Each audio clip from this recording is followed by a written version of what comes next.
Assalamualaikum warahmatullahi wabarakatuh. Alhamdulillah nahmaduhu wa nasta'inuhu wa nastaghfiruh wa na'udzu billahi min syururi anfusina wa min sayyiati a'malina. May yahdihillahu fala mudilla lahu wa man yudlil fala hadiyalah. Asyhadu an la ilaha illallah wahdahu la syarikalah wa asyhadu anna sayyidana Muhammadan abduhu wa rasuluh. Qala rabbi shrah li sadri wa yassir li amri wahlul 'uqdatam min lisani yafqahu qawli. Subhanaka la ilma lana illa ma 'allamtana innaka antal alimul hakim. Wala haula wala quwwata illa billahil aliyil azim. Allahumma faqihna fid din wa 'allimna ta'wil, amma ba'd.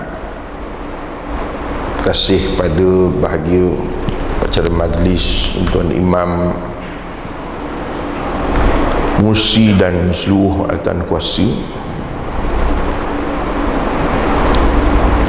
tuan-tuan, puan-puan, muslimin dan muslimat, hadirin yang dirahmati Allah sekalian. Alhamdulillah, pertamanya kita mendapatkan syukur kepada Allah SWT dapat kita bersama kumpul pada malam ini dalam majlis ilmu. Bunyinya kuliah perdana, barangkali kerana sekali-sekali datang. Kalau selalu datang kuliah maghrib lah, sebenarnya sama saja. Apapun tuan-tuan, malam ni mudah-mudahan kita dapat manfaatkan pertemuan kita, dan kesempatan ini saya nak baca sikit daripada kitab Bahrul Mazi. Ini kitab yang membicarakan hadis-hadis yang diriwayatkan oleh Imam At-Tirmizi yang disyarahkan oleh Syekh Idris Al-Marbawi rahimahullah.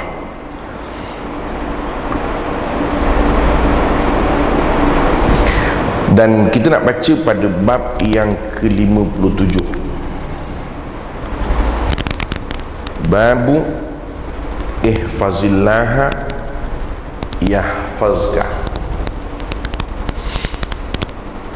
Bab pada menyatakan hadis yang membicarakan hadis yang disabdakan Nabi, pelihara olehmu akan Allah, nescaya memelihara ia akan engkau. Tajuk dia canggih sikit. Pelihara Allah, Allah akan memelihara engkau. Tetapi bagaimana yang dimaksudkan dengan memelihara Allah itu, ini yang akan kita bincangkan di dalam perbincangan ini. Dan apakah manfaat daripada memelihara Allah di dalam hadis ini, juga insyaAllah kita cuba dalam masa 1 jam ini fahamkan tajuk yang kita perbincangkan. Ketahuilah kiranya, wahai saudaraku, sesungguhnya ini hadis Nabi yang besar maksudnya. Di kadang-kadang kita ni, itu sebab pentingnya kita merujuk kepada perkataan para ulama. Kerana kadang-kadang kita membaca sama ada Al-Quran atau hadis-hadis Nabi sallallahu alaihi wasallam, kita mungkin tidak melihat bagaimana peranan hadis itu dalam maksud bagaimana kedudukan hadis itu untuk kita fahami. Bukan maknanya sekadar kedudukan berkait dengan ilmu hadis, tetapi kedudukan dalam konteks hadis itu pada kehidupan seorang muslim. Sebab itu kata pengarang kitab ini, hadis yang akan kita bincangkan ini adalah suatu hadis yang begitu besar maknanya dalam kehidupan kita umat Islam, dan ia asal dan ummi yang besar pada memelihara hukuk Allah dan berserah bagi kehendaknya, iaitu diberi ingat oleh Nabi. Maknanya dalam hadis ini kenapa dikatakan besar? Kerana hadis ini menjelaskan bagaimana untuk menjaga hak-hak Allah. Jadi oleh kerana perkara yang berkait dengan hak Allah, dia menjadi sesuatu yang besar. Sebab itu kita dalam kehidupan, apabila bertembung hak kita dengan hak Allah Subhanahu wa ta'ala, maka hendaklah kita mendahulukan hak Allah Ta'ala. Misalnya, kita hari ini orang ramai kerja tak ada, kan? Maka orang cari kerja. Memanglah kerja tak ada, cari kerja lah. Dan kerja yang paling mudah, ngantar makanan. Pasal itu tak ada skill, naik motor je. Tetapi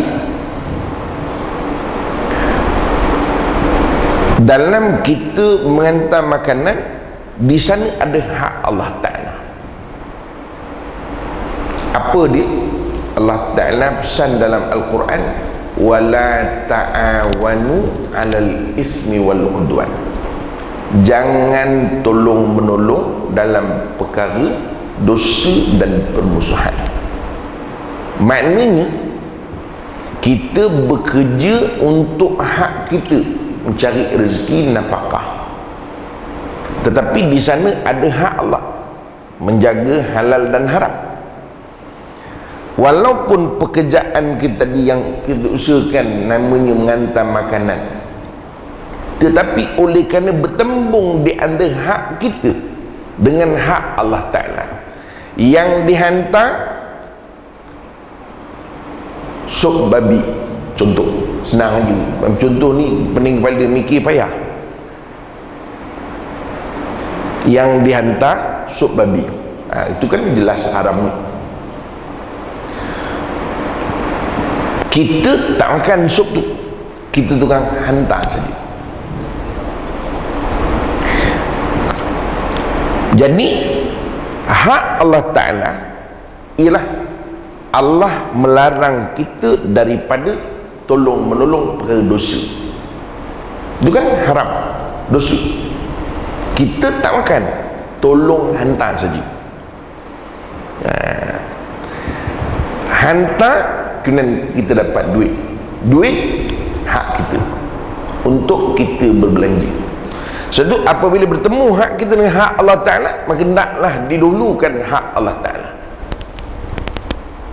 Mereka tak boleh lantar. Tapi saya Ustaz, tak ada tepi. Ini maksud dia tak?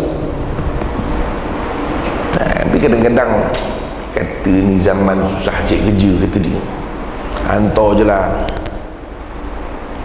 Kecuali kalau dia tidak tahu apa yang dia hantar.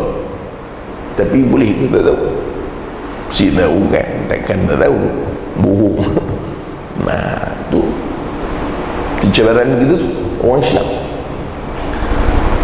Tapi Ustaz, kan dia nak makan, kalau dia tak mengantar, mana dia tak dapat bayaran. Tak dapat bayaran, mana dia tak dapat pendapatan.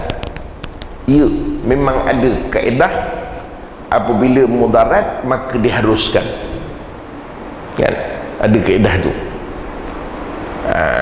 Apa nama tu? Ad-darurah tubihul mahzurat. Ini pun kalau tuan-tuan tengok di TV dulu, satu ketika ada satu program apa nama? Program reality. Ini program reality ni live lah. Jadi ustaz-ustaz ni kena tanya live pun yang main-main mabuk juga kan. Tuan-tuan belum kena tanya pun dah mabuk. Maknanya tiba-tiba datang soalan, apa hukum mengambil rasuah untuk beli susu? Masa itu soalan ni. Jadi ada salah seorang kontestan ni, dia kata oleh kerana nak beli susu terpaksa harus mabuk satu Malaysia tengok, boleh pula ambil rasuah untuk beli susu. Alasan dia tapi bagus. Pasal Ustaz ni pun baca buku, dia kata ad-darurah tubihul mahsurat. Canggih itu kan, kita pun dengar betul juga kata dia.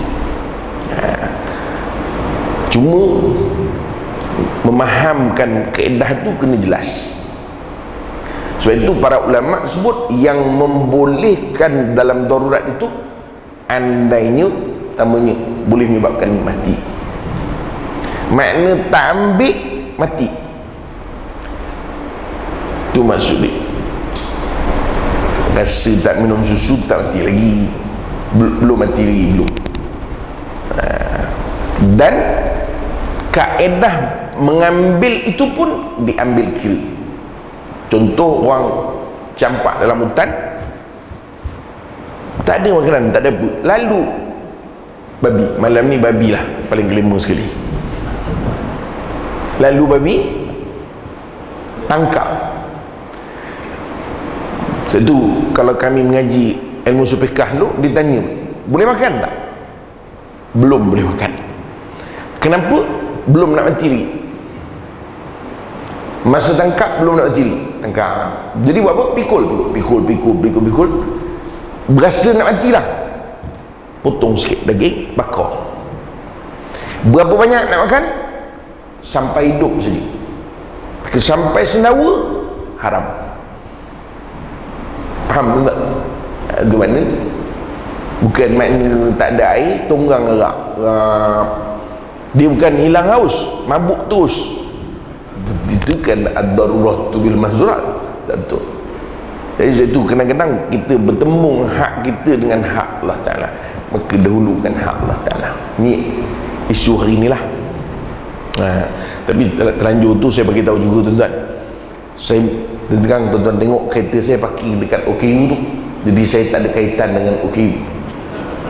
Jadi saya beritahu dah tadi, dia kata tak apa Ustaz, sebab parking patutnya parking ceramah dia, tapi tak berasa parking je sini. Pasal hari ni pun ada isu parking OKU. Sekarang saya pula jadi yang kedua pula orang tengok parking OKU. Jadi saya tak ada kena-mena dengan parking OKU tu. Cuma pihak masjid kata tak apa Ustaz, parking jelas sini sebab ada dua parking. Jadi kalau anda ingin ada dua OKU datang, beritahu saya alihkan tempat tu. Takut tuan-tuan tengok komen terus Ustaz pun sama OKU. Jadi saya bagi tahu dulu lah ya. Baik tuan-tuan, sambung lagi. Dia kalau perdana ni patutnya sejam setengah baru perdana, tapi PKP ni kalau sejam setengah ke dalam penceramah. Nabi SAW bersabda, Nabi SAW memberi ingat, peliharalah agama Allah, nescaya ia pelihara kita. Maka hadisnya ini dikeluar oleh Abu Isa At-Tirmizi dengan katanya, an Ibn Abbas qala kuntu khalfa Rasulillah sallallahu alaihi wasallam yawman faqala ya ghulam inni uallimuka kalimatin. Daripada seorang sahabat Nabi sallallahu alaihi wasallam, namanya dan sepupunya adalah Abdullah Ibn Abbas radhiyallahu anhuma. Kenapa radhiyallahu anhuma bukan radhiyallahu anhu? Ini bahasa Arab lah. Kerana Abdullah itu juga sahabat, Abbas pakcik Rasul SAW itu juga adalah termasuk di kalangan sahabat. Jadi huma dulu, kalau tidak radhiyallahu anhu.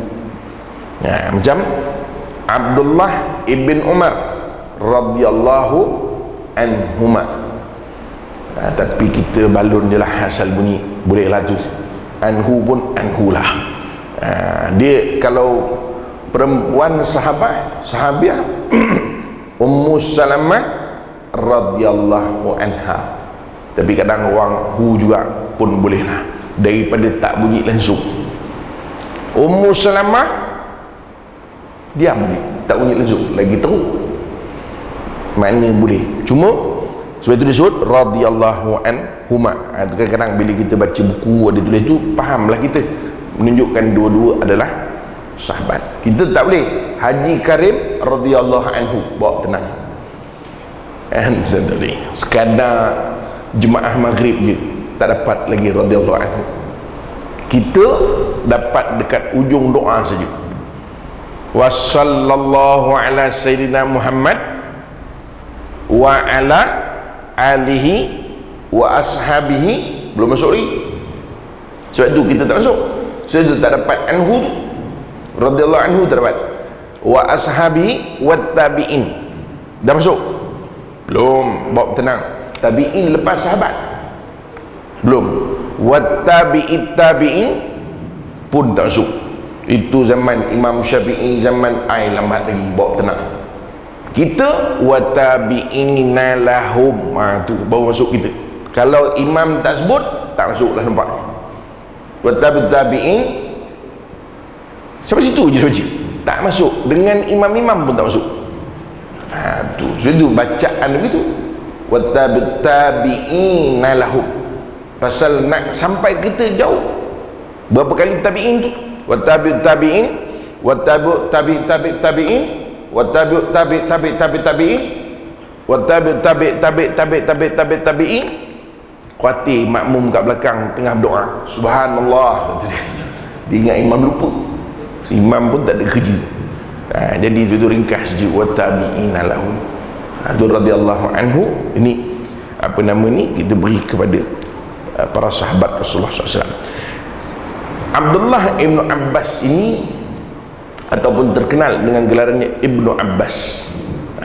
Hari ini kalau tuan-tuan nak menengok, makamnya ada di Taif. Kerana selepas pembukaan kota Mekah pada tahun ke-8 Hijrah, selepas peperangan Hunain, Sayyidina Abdullah Ibn Abbas terus menetap di Taif. Kita tak cerita panjang lah tajuk tu. Pertamanya panjang, tak sempat nak habis buku ni. Yang keduanya, kalau nak cerita, kita pergi ke Mekah. Jangan lupa sila mendaftar bersama saya. Itu iklan. Maknanya tuan-tuan nak sebut ada di Taif. Abdullah bin Abbas ni sahabat yang mendapat doa Rasulullah SAW. Dia ada 3 Abdullah. Ya tuan, 3 Abdullah. Piramli keluar 3 Abdul. Saya memang lama nak tanya Piramli, so insyaAllah jumpa syurga saya nak tanya dia buat 3 Abdul ni ada kaitan tak dengan 3 Abdullah. Memang para ulama sebut tentang 3 Abdullah. Pertama, memang tak ada harapan kita habis kitab ni nampaknya, tapi tak apa, kitab ni saya je yang ada, tuan-tuan pun bukan ada. Kalau saya kata habislah. Pertama, Abdullah Ibn Abbas. Ini yang ada di Taif, dia punya makam. Cerita Abdullah Ibn Abbas paling terkenal mendapat doa Rasul SAW. Apa doanya kak? Ni boleh baca untuk anak-anak kita. Kami selalu kalau berziarah, kita baca di masjid tu. Tapi bukan kena baca di kubur tu, tak. Nak mengambil semangatnya tu, feel. Saya kata tuan-tuan baca doa ni, kerana orang yang berada dalam kubur ini mendapat doa inilah daripada Nabi SAW. Allahumma faqihhu fid din wa'allimhu ta'wil. Maka kata para ulama, dengan doa Nabi SAW, Abdullah bin Abbas menjadi orang yang alim dalam bidang ilmu. Zaman Sayyidina Umar Ibn Al-Khattab radhiyallahu anhu, ketika menjadi khalifah, disebutkan bahawa Sayyidina Umar tidak akan memberikan hukum melainkan setelah merujuk kepada Abdullah Ibn Umar. Canggih. Dan disebutkan ketika wafatnya Abdullah Ibn Umar berada Abdullah Ibn Abbas, orang beritahu, wahai Ibn Abbas, tak kami bawakan kau ke Mekah untuk dikuburkan di sana. Kata Ibn Abbas, aku tidak layak untuk dikuburkan di perkuburan Ma'lah. Ma'lah ni tempat Sayyidatina Khadijah. Makna orang alim macam itu dapat doa Nabi, rasa tak layak nak dikuburkan di Ma'lah. Kita perangai macam hantu daripada muda, dah tua pergi ke Mekah, sibuk minta mati kubur situ. Dan faham ke tidak? Sekian dimaklumkan. Marah lah Ustaz, kan elok dia doa, yelah baguslah, cuma zuhudnya para salafus soleh dulu rasa tak layak nak kubur di Ma'lah. Dan di Ma'lah ni disebut ni'mal maqbarah hazihi, sebaik kubur sini kerana Sayyidatina Khadijah di situ. Tapi Ibn Abbas rasa aku tak layak. Kita, ya Allah, matikanlah aku di Mekah. Sekarang mati juga, tapi tak kubur dah situ dah. Kubur mana? Tu, di border tanah haram dan tanah halal. Bolehlah, kira Mekah juga lah. Mati mana? Mekah. Okey lah tu, ahli syurga lah rasanya tu. Dia terlupa penyangak yang mati di Mekah pun kat situ juga kubur dia. Syarai. Dan faham? Tu. Baik, tu Abdullah yang pertama. Abdullah yang kedua ialah Abdullah Ibnu Umar radhiyallahu anhuma, atau dikenali dengan nama Ibnu Umar. Ini terkenal dengan pencinta sunnah Rasulullah SAW. Kita kalau sekadar pakai rida, dah bangga lah, bawa tenang kan. Kita rasa rida sunnah no, kita nampaknya bercinta, pencinta sunnah rasa dah. Abdullah Ibn Umar disebut bahawa ketika pada musim haji, dia melalui satu kawasan yang pernah dilalui oleh Rasulullah SAW. Ketika itu unta Rasulullah SAW berehat seketika. Tetapi ketika Abdullah Ibn Umar radhiyallahu anhu lalu di kawasan itu, dia pun berhenti juga. Orang tanya, wahai Ibn Umar, mengapa kau berhenti di sini? Kata Ibn Umar, kerana aku pernah melihat unta Nabi SAW berhenti di sini. Tuan tengok, walhal unta Rasul, kata para ulama, unta Rasul SAW berhenti kerana letih. Jadi dia berhentilah. Unta Rasul berhenti, Ibn Umar pun berhenti. Kita kepiah aja bukan main. Kita jauh lagi lah tuan-tuan. Tapi bolehlah kan, okey lah tu. Maknanya ada jugalah rida sikit. Mudah-mudahan tanda cinta, mudah-mudahan rida dekat bahu, merokok boleh tahan.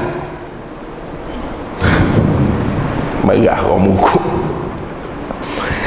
Sambung. Itu yang kedua. Yang ketiga disebut sebagai Abdullah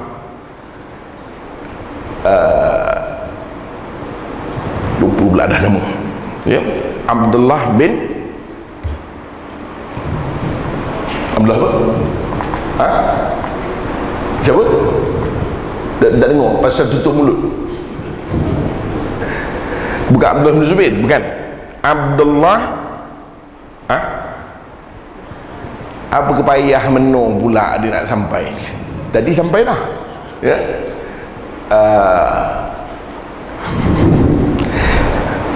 Abdullah bin Mas'ud, bukan, ya, dia terkenal dengan peristiwa bertemu dengan jin, ya. Abdullah yang ketiga, Ibnu Mas'ud. Satu hari Rasulullah SAW mengajak untuk pergi ke kawasan di Masjid Jin sekarang.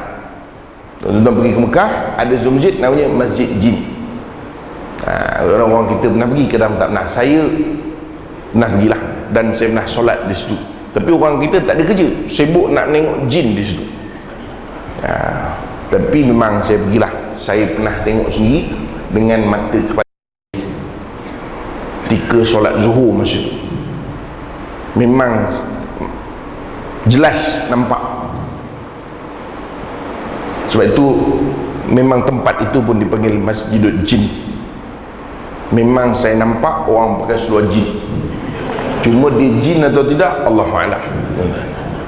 Orang kita masjid jin cari jin, tak ada ke jin. Tetapi Abdullah bin Mas'ud dia terkenal dengan peristiwa Nabi sallallahu alaihi wasallam berdakwah kepada kaum jin. Itu tiga Abdullah panggil. Tu saya kata tadi, nanti nak tanya Biramli juga, adakah cerita tiga Abdul itu diambil daripada Abdullah. Baik, sambung. Abdullah bin Abbas ni tuan-tuan disebut ketika Nabi sallallahu alaihi wasallam berhijrah ke Madinah, berusia ketika itu sekitar lebih kurang 8 tahun. Makna kecil. Ya, ketika berhijrah Madinah kecil lagi. Tapi orang dulu-dulu 8 tahun, walaupun 8 tahun kira besar tu. Sebab itu Abdullah bin Abbas ini orang yang banyak dapat ilmu daripada Nabi SAW. Kerana ketika Nabi SAW wafat 10 tahun selepas itu, Abdullah masih remaja lagi. Remaja dah alim dah tuan-tuan, dah alim dah. Kita 18 tahun sibuk dengan slow-mo. Tahu slow-mo?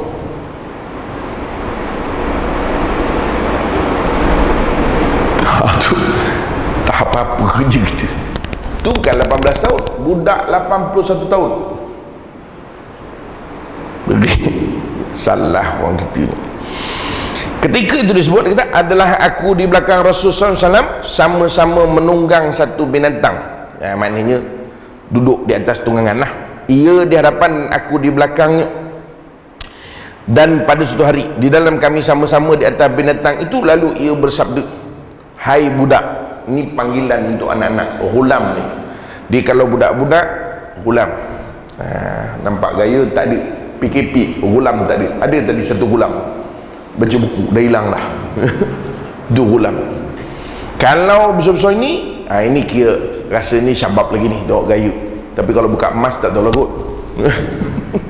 Syabab ni orang muda, ni syabab. Kita selalu pergi Mekah, orang sana panggil haji. Kita bangga tu. Belum pergi haji lagi orang dah panggil haji. Haji tu maknanya orang tua.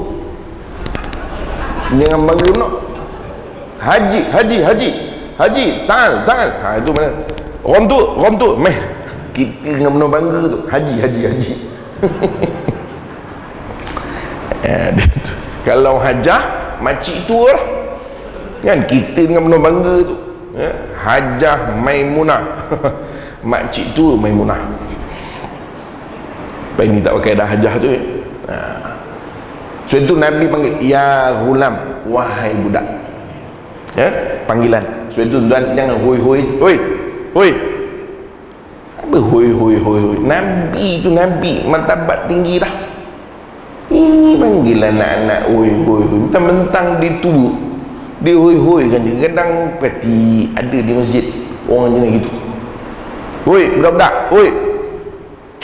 Kang tegur kan keteguran pula.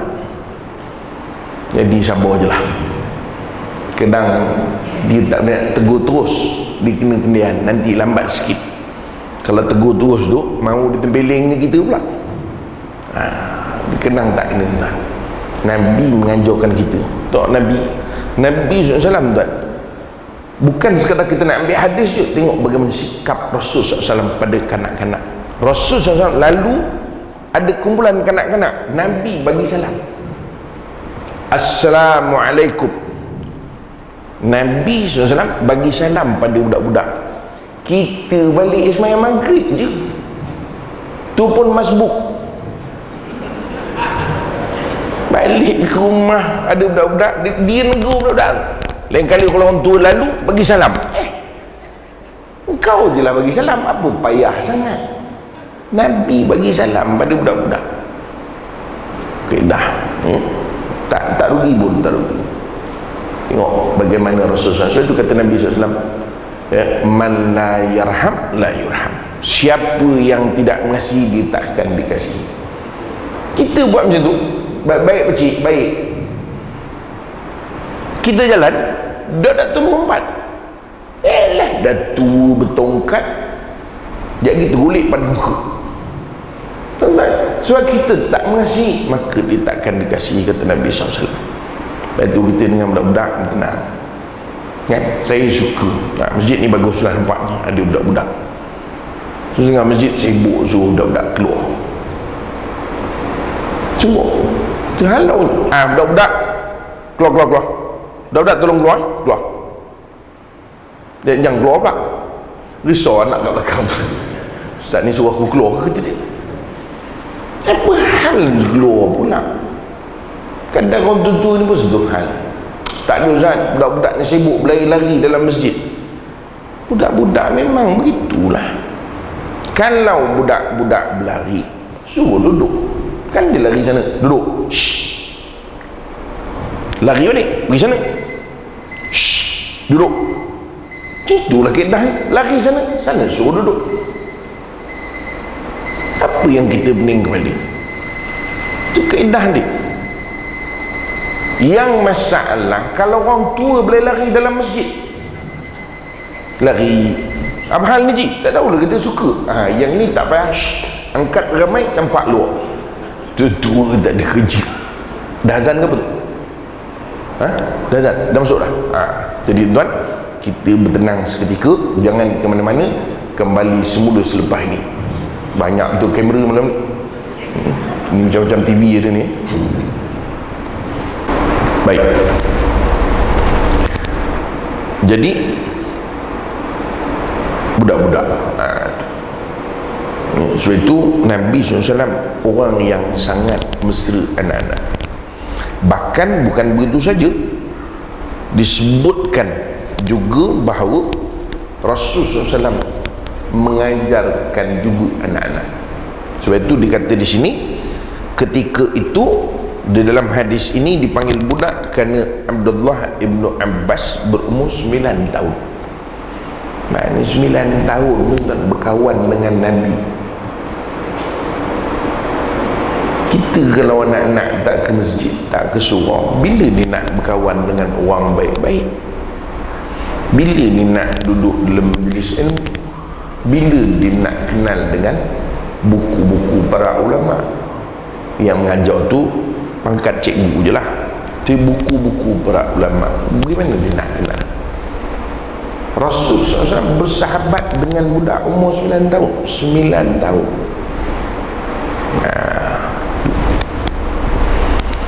Dan disebut, hai budak, aku mahu mengajar kamu, akan memberi akan kamu dengan ajaran beberapa kalimah. Tuan-tuan, di kitab lama ni macam itulah, mabuk kita baca, memberi kamu akan beberapa kalimah. Maknanya aku nak ngajarlah. Pertama, ihfazillaha yahfazka, peliharalah olehmu akan Allah, nescaya memelihara ia akan dikau. Simple. Nabi mengajar budak-budak minit sudah. Ini kita mengajar budak panjang syarahan, dan budak-budak tu nak ingat lagi. Kalau mak-mak selalu ni dengar ni, mak nak cakap setengah jam, habis mak cakap, bapak tanya mak cakap apa, tahan nyampah mak tu, itu je. Tak dapat dia pesan panjang benar kan, itu pendek je. Ingat, ini bukan agama je kan, senang dipaham. Ini bukan sunnah Nabi kan, senang. Ini benda tu so masuk. Dulu kakak, ibu nak melahirkan kakak bukan main susah, doktor tu lari semua masuk, doktor masuk ke tu kampung, ke bawah mati semua masuk. Pening budak tahu benda tak faham. Tak maaf tuan-tuan, minta maaf lah kak kadang kita mak-mak ni bagus cakna tapi teknik kurang. Perlu diperkemaskan. Bapa bagus, simple. Aku pelempang. Pendek. Sebab itu dia takut dengan bapa. Pasal kalimah dia mudah dipahami.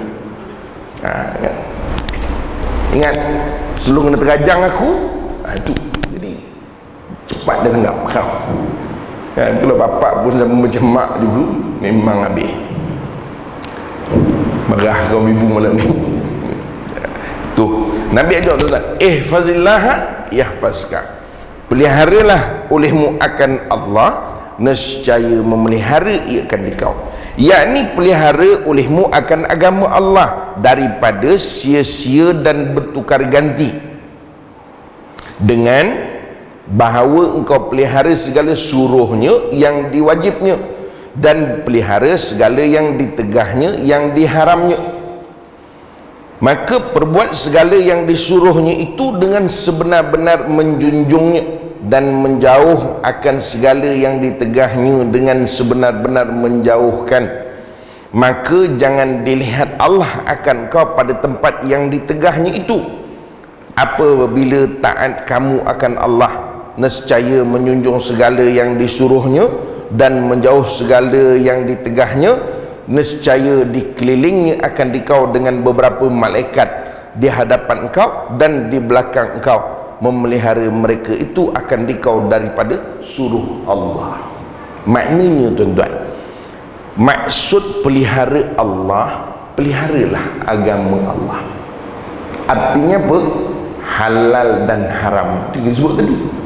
Bukan soal kita tahu hari ini memang susah nak cari kerja, nak mencari rezeki hari ini sesuatu yang mencabar. Dia jadi satu rantaian. Saya seorang sahabat struggle untuk nak tahankan syarikat company secretary. Saya tanya kenapa? Sebab dia kata syarikat yang daftar pun tutup, jadi dia nak jadi sekretari siapa? Di rantaian dia tak ada masalah, tapi misal orang yang daftar tutup syarikat, jadi apa faedah dia buka? Dia menguruskan syarikat tapi syarikat tak ada. Jadi makna begitu rantaian. Memang payah, tetapi ingat ada hak-hak Allah. Jangan kita kelang kabut nak mencari rezeki, abaikan hak Allah Ta'ala.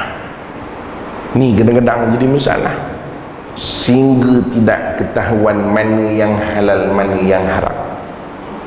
Lepas itu dikata, jagalah suruhnya yang diwajibnya, pelihara yang diharam. Mana yang wajib buat. Itu kita yang wajib tengok dulu, tapi kita kelang kabut. Yang sunat kita sibuk, wajib tak sibuk. Sedekah sunat, bayar hutang orang wajib. Faham kita tak? Ini sibuk sedekah. Kat mana saya nak sedekah? Orang hutang tu tunggu tu, bila nak bayar? Tak betul. Kecuali hutang yang memang ada tempoh-tempoh tertentu yang bersetuju, itu bab lain. Jadi kena tahu pertimbangan. Yang ditegah, yang diharam, elak. Itu simple je. Buat apa yang disuruh, tinggal apa yang dilarang, masuk syurga. Solat ni waktu wajib, selesaikan. Tapi saya tak bangun kiap, tak apa. Tapi yang dilarang jangan buat, masuk syurga. Itu masuk. Jaga sungguh-sungguh yang dilarang Allah Ta'ala. Tapi Allah bukan larang soal babi saja tak, bukan soal makan saja tak. Kita bab sembahyang bagus, bab tak menterdarah babi bagus. Kasono bunyi babi Ustaz, dah tu panggil apa? Dah nama dia babi. Tapi mengacau jiran champion. Parking suka hati, jiran nak keluar terpekik telulung manggil kita. pasal kau suka kita je. Kita rumah Putrajaya ni kadang-kadang dia panggil tak ada gate. Bila tak ada gate, kita kadang-kadang kena hormat orang sebelah. Ini segala pokok pasu pecah semua dihimpun sebelah rumah. Memanglah kawasan kita, tapi border kawasan dia bukan main cantik. Bunga lidah buaya, lidah biawak, lidah cabang semua ada. Sebelah tu pasu pecah, kan buruk jadi. Jangan kita buat tong sampah sebelah tu. Kita kan ada jiran, dia ada hak. Tak boleh lah. Kecuali kita ni rumah memang tertutup, bubuhlah dalam tu. Gajah mati ke, unta mati ke, simpanlah. Tapi kita hidup berjiran, kena jaga. Lagi kalau kita pelihara binatang, ini duduk dekat Putrajaya sibuk nak beli ayam lah. Kucing setuan, ayam pun dia beli, ayam tu ayam saya tu elok dekat atas kereta orang sebelah. Tak sakit hati kawan tu, nak tegur kan kelahi pula. Itu ayam itik kat sini, dia ingat kampung dia ke apa? Tuan-tuan, kadang-kadang kita ni tak maaf sebut lah tuan-tuan, semayang bagus, tapi dengan jiran ni takut tak pas gitu. Besok nak masuk syurga, jiran tarik kita, ya Allah tunggu dulu, aku nak tuntut balik dengan orang. Dah tak pasal, elok dah kita patut masuk syurga pasal semayang sop depan. Kadang-kadang sampai depan daripada imam. Yalah, masa imam datang lambat, kan imam datang lambat duduk belakang. Kita kan imam ni kat belakang pun imam juga. Lain bacaan tadi bang, imam lambat, imam kat belakang, tadi orang lain jadi imam. Mana pula, kan imam ju'ilal imamu liyu'tamma bihi, imam dijadikan untuk diikuti, mesti duduk depan. Maknanya siapa-siapa pun duduk depan, imam lah. Dia belakang tak imam lah. Ini depan tak ada imam. Ji, terima kasih lah Ji. Tidak, pening juga kita siapa nak jadi imam. Mam, kenapa lambat? Terbalik, kat depan haji, kat belakang imam. Jangka pasal duduk belakang makmum, bukan imam. Mum lambat hari ni, imam pun pening. Apa salah mum pula kata? Yalah, makmum depan baru imam. Kita tak, imam bawa sampai ke kolam mancing pun imam. Siapa mancing tu? Imam. Kita usaha jawatan tu bawa sampai ke sudah. Kadang payah jaga. Dia berjiran ni lebih-lebih lagi lah. Kadang kita risau. Kita ni lagi-lagi zaman-zaman sekarang ni komuniti rapat. Dulu senang, saya, tempat saya, rumah saya 2 ekar satu rumah, 2 ekar satu rumah. Nak keluar malam takut, kena pula pakcik sebelah tu kedekut api. Maghrib tutupnya semua lampu. Tuan-tuan, tahun awal 80-an, mana ada orang nak pakai lampu banyak? Gelap terus, 2 ekar dengan lampu-lampu terus tak keluar. Dia buka lampu dapur je, lagi takut nak lalu. 2 ekar tuan-tuan nak lalu tu. Kita apa benda ni, tanah satu pasu je, tu pun sibuk nak menanam macam-macam. Uri anak dalam tu, semua ditanam dalam tu. Saya silap, laki ni pun ditanam dalam tu. Kadang payah orang kita ni. Tuan-tuan, hormatlah jiran. Kita adalah duduk bawah, jiran nak naik atas, naik pakai tangga, bersikal anak, bersikal buruk, botol pat, semua ada. Tu kalau Cina yang beli botol dekat Cita Piramli tu datang, dia angkut semua tu. Semua ada kat situ. Kan ganggu orang. Tu termasuk menjaga agama. Masuk tu sebut oleh Nabi. Tu menjaga agama tu kan solat saja, tak. Termasuk. Masuklah saya tadi, tak maaf tuan-tuan, rasa bersalah betul parking dekat OKU. Kadang ada orang tuan-tuan, dia pusing kereta tu, tengok tak ada stiker OKU pun. Ya Allah, jadikan dia OKU betul-betul. Ada orang dia jahat juga tuan-tuan. Sebab itu dia kata, apabila engkau taat akan Allah dan menjunjung segala perintahnya, kata apa ni tadi, kita habis 8.50. Tuan-tuan tak payah tengok jam lah, saya ada jam saya kat belakang sini. Sebab saya tengok mata tuan-tuan duk mati depan, sana ada jam juga. Tak apa, 8.50 tu kira habis lah kitab tu. 8.50 tu kira habis dah kitab tu. Sebab saya je yang tahu di mana habis dia. Maka dia kata, apabila taat kamu akan Allah dan menjunjung segala suruhnya dan menjauh segala tegahnya, nescaya dikeliling dikau dengan malaikat yang memelihara. Kan? Malaikat hafazah, mana yang jaga kita. Tapi dengan syarat jaga Allah lah. Yang tuan-tuan kata, kita orang Melayu kata kan, malaikat sambut. Enggak. Ini kita tidur, baby sebelah. Biasalah masa mula-mula tidur tu tertib, baby tengah, mak baby, bapak baby. Bila dah tidur, mak baby ke sana, bapak baby ke situ, baby ke bawah. Tapi kita bangun, tengok elok budak tu, malaikat sambut orang tu sebut. Memang ada malaikat yang menjaga manusia. Tapi betul-betul sambut ke tidak, Allahu'alam lah tuan-tuan. Kan? Jangan tuan-tuan tengok tu, malaikat sambut tu kata dia, tu istilah orang tu. Tapi memang ada malaikat yang jaga. Kita banyak kali kadang-kadang kalau tuan pesan patut tergulik tapi tak tergulik. Kerana ada orang yang Allah jaga dia. Tapi tu kena tengoklah amalan ni macam mana. Kalau sembahyang pun tidak, malaikat bukan jaga, malah malaikat nak empuk lagi ada. Betul Nabi sebut setiap pagi 2 malaikat turun berdoa, yanzilani malakan yanzilani, 2 malaikat turun berdoa. Satu malaikat doa apa? Ya Allah, kau hancurkan orang kedekut. Malaikat doa tidak bagi pasal kedekut, tabung lalu betul. Ada lagi ditolak ke tepi, dia tak bagi tabung tu berjalan, dah lah tak nak isi, malah pula tolak.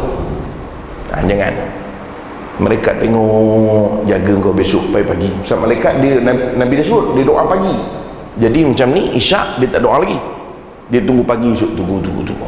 Allah sebut dalam hadis tu, Nabi SAW sebut dalam hadis tu, dia turun pagi dan dia berdoa kepada Allah Ta'ala. Dia kata apa? Ya Allah, kau hancurkan orang ni kedekut nak mampu. Tu. Dan orang yang bersedekah, malaikat doa pula, ya Allah, kau bagi ganti pada orang yang sedekah. Pagi-pagi dapat doa malaikat. Jadi kau nak doa malaikat, sedekah. So ni bukan promosi tabung, tapi masjid ni memang tak ada tabung. Macam Masjidil Haram pula pasti. Ada orang pergi Mekah sibuk cari tabung. Dia kali tambah pergi, bertanya tak nak sombong pula, dah mengah baru tanya, 6 hari mengah baru tanya, Ustaz, sebenarnya kat Masjidil Haram ni tak ada tabung. Katalah, mengapa tak tanya hari tu? Betul lah Ustaz, besok nak balik dah jenuh mencari, setiap hari cari tak jumpa. Kata itu masjid kita ada tabung lah, Masjidil Haram ni tak ada tabung. Tapi kalau nak menyumbang, boleh berhubung lah dengan dia, bagi tahu berapa ratus juta. Kalau sekadar RM1, RM2 tak payah nak. Dan ni ada orang Malaysia kita pun tak ada kerja juga, pasal sama-sama tak ke Mekah. Dengar kata nak ke Mekah kak, masuk dalam tabung masjid kak, RM2. Tabung masjid, beli kap orang minum zam-zam tu pun tak cukup. Mana cukup? Sebab orang sekali tarik 4, minum 1, 3 buah kan, tarik apa ya? Rap. Itu 4, yang semua kosong benda tu. Sebab itu buka perlahan, jangan bazir. Orang sedekah tu tarik perlahan, kan benda tu melekat. Jadi tak, kalau siapa yang biasa pergi Masjidil Haram lah kan, enggak, saya tak adalah biasa sangat, adalah kadang ulang-alik seminggu sekali, 2 minggu sekali gitu je lah ya. Pasal pandemik ni tak pergilah tuan-tuan ya. Sekian dimaklumkan, nyampah aja dengar tuan-tuan. Jadi itu kalau nak malaikat doa pagi-pagi, sedekah. Nabi sebut tuan-tuan, hadis sahih, kalau nak dapat doa. Dan doa tu makcik bukan doa semata-mata dapat duit balik, tak ada. Kita sedekah tadi, besok pergi malaikat doa, tuan-tuan buka dompet ada duit balik, tak ada. Tapi khalafah ni macam-macam. Boleh jadi kita ni, ya Allah, aku ni bila nak beranak, tak beranak-beranak, doa hari-hari malaikat doa. Kita doa mana jalan, ya Allah, ya Allah, ya Allah, mandailah doa. Itu tak mampu. Malaikat tak, doa malaikat sungguh-sungguh untuk kita. Sebab tu orang yang sedekah tiap-tiap hari, besok pagi dia malam ni mula maghrib tadi start hari esok, besok subuh separuh hari, subuh sampai maghrib besok full day. Hari dalam Islam mula malam, kita terbalik, mula pagi 12:01 AM. Kita dalam Islam dia mula malam dulu baru siang. Lepas tu malaikat dia akan duduk waktu malam dan siang, waktu pagi tu. Kita malam maghrib sedekah, niat, mudah-mudahan malaikat doakan aku. Kita memang tahu dah apa benda kita nak, malaikat lagi tahu, Allah Ta'ala tahu. Tuan-tuan, dan tu bila malaikat turun pagi, ya Allah, Allahumma a'ti munfiqan khalafa, ya Allah bagi orang yang sedekah tadi, ya Allah ganti dia. Mungkin kita tak sihat, lutut sakit, cuba sedekah hari-hari, sedekah, malaikat doa, lutut elok lah, lutut elok macam kita nak itu, mudah-mudahan ya Allah ganti untuk dia, ganti untuk dia, ganti untuk dia. Cuba tapi niat kena ikhlas, bukan sedekah untuk lutut, sedekah lutut, sedekah lutut, dah berzikir lutut begitu. Lepas tu ulama tegur kita, jangan bila sedekah memang jawapannya tak habis kita ni. Tuan-tuan, episod kedua lah, tahun depan kita bagi orang. Sunahnya jangan kita gitu, baik, doakan saya habis pahala. Tuan faham ke tak faham? Kita bagi, doakan saya habis, tak dapat apa. Pasal memberi itu kan kena Allah, memberi itu pasal nak doa dia. Tuan-tuan faham ke tidak? Kita kan selalu gitu kan, ambil.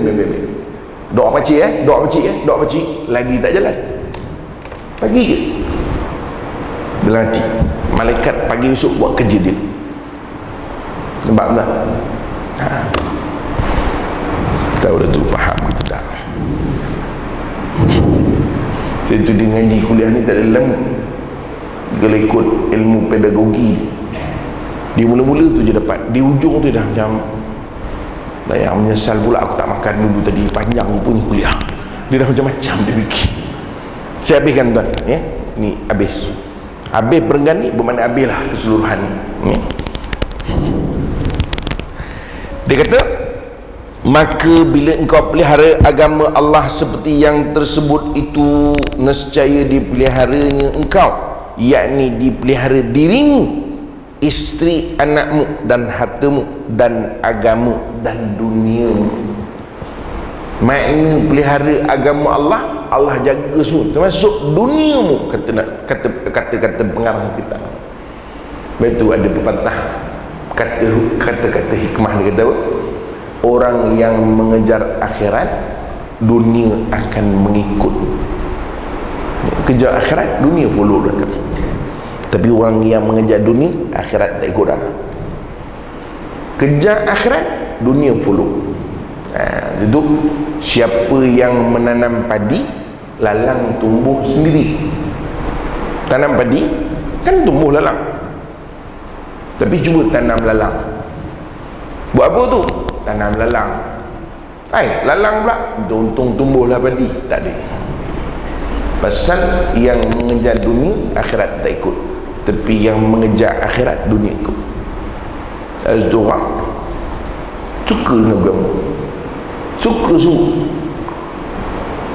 naik pangkat jadi orang nombor satu.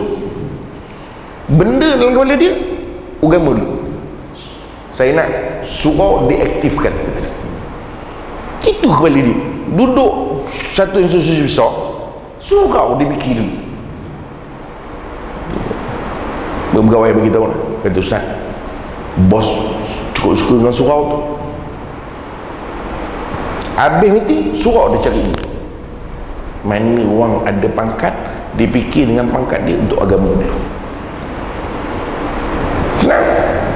Institusi nak buat program ke, nak buat majlis zikrullah ke apa ke, tak ada hal. Bos jalan. Tapi kalau yang duduk nombor satu, surau dia suruh tutup, lagi tu mengarut semua surau-surau ni, kerja kita tak berjalan.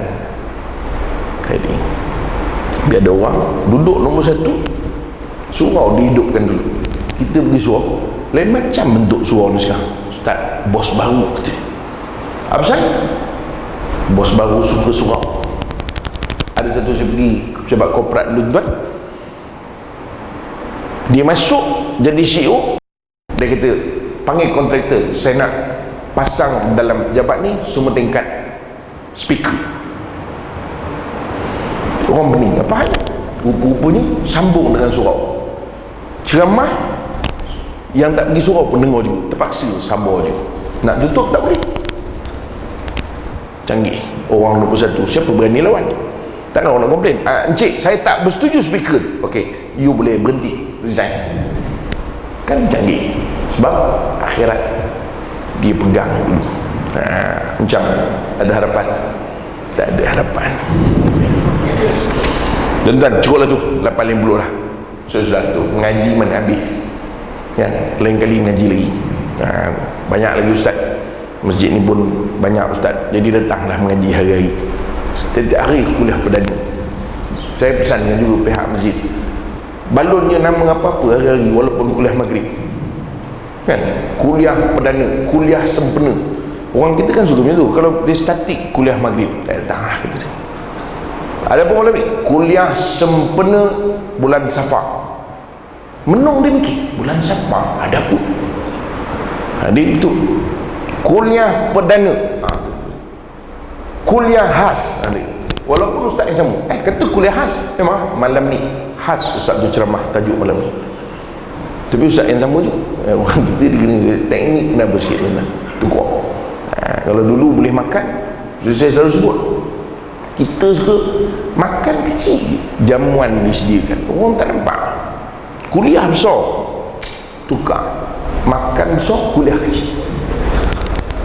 Jamuan perdana, kuliah disediakan kecil je. Apalah, yang penting kuliah ada. Tu sekian dimaklumkan. Jadi tuan-tuan, cukuplah untuk malam ni. Terima kasih sekali lagi pihak masjid, dan minta maaf banyak kalau sekiranya saya terlewat tadi, dan minta maaf kalau tadi saya tak tahu lah, kalau orang Putrajaya ni kita tak tahu dia duduk presiden mana. Saya rasa ada menteri saya potong tadi, dia punya lampu klip-klip dengan kereta-kereta dia pun saya potong. Jadi dia potong, saya potong, dia potong-potong, kami potong-potong tadi di highway. Jadi saya minta maaf lah, saya terpaksa potong juga. Lama-lama dia mengalah, pasal dia dah masuk Putrajaya, takkan nak pasang lampu biru lagi kan. Saya laju juga jauh kan daripada Sarjana Putra tadi. Dia potong, saya potong, dia potong, saya potong, tapi dia lampu biru, saya lampu putih tu je lah kan. Jadi hantam je lah. Tengok sama-sama masuk Putrajaya, risau pula saya. Sudah tempat aku ceramah, entah pula dekat situ dia sembahyang. Kata ini kereta yang potong aku tadi. Tuan-tuan, jumpa lagi insyaAllah pada masa yang akan datang, tahun-tahun depan insyaAllah. Cukuplah tu, mengaji biar banyak ustaz lain pula kan. Wallahu a'lam. Aku lupa lihada, astaghfirullahalazim li wa lakum. Assalamualaikum warahmatullahi wabarakatuh. A'udzubillahi minasyaitonir rajim. Bismillahirrahmanirrahim. Alhamdulillah rabbil alamin. Salatu wassalamu ala asyrafil anbiya wal mursalin wa ala alihi washabbihi ajmain. Allahumma ja'al jam'an hadha jam'al marhuma, tafarraqana min ba'dihi tafarraqan ma'suma. Allahumma arina al-haqqa haqqa warzuqna ittiba'ah, wa arina al-batila warzuqna ijtinabah. Sallallahu ala sayyidina Muhammad wa ala alihi washabbihi ajmain. Walhamdulillahi rabbil alamin. Tuan-tuan, sikit saja, setengah minit. Ada sahabat saya di luar sana ada bawa kacang Jepun, kacang Jepun. Siapa yang nak boleh dapatkan di luar, kacang Jepun. Saya pun tak tahu lah macam mana kacang Jepun tu. Tuan rasa lah dia ada dia punya tester. Tuan-tuan makan yang rasa tu free, bawa balik bayar. Jangan tuan-tuan yang bungkus pun tuan-tuan bawa balik, cuma juga naik ke orang tu tutup kedai awal dia. InsyaAllah. Wallahualam.